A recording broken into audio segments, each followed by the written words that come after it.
Okay guys, Hala! Uy! Hala! grabe ka hadlok.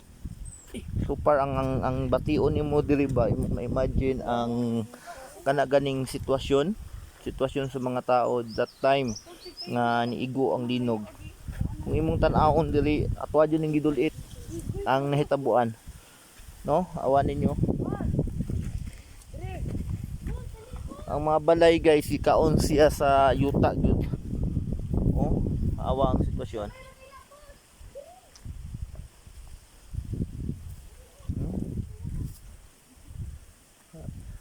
Ang komunidad so far ang murag ang akong bation ba mo kurog imuhang ma-imagine mo ba ang naka-experience mig 6.9, grabe ang among kalisang. How much more kani imong aning imong ma-experience nga mga fault line, mga buak ako aning ginaog dili guys.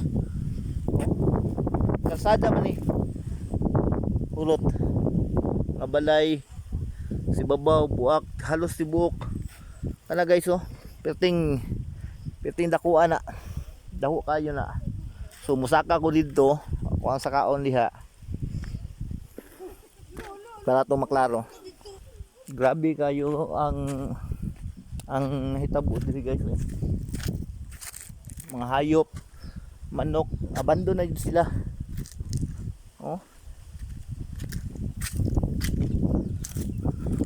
abandon sila.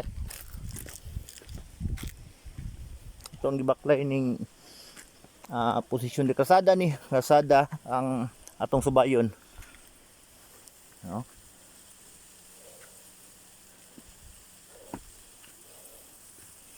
Ngay baho di.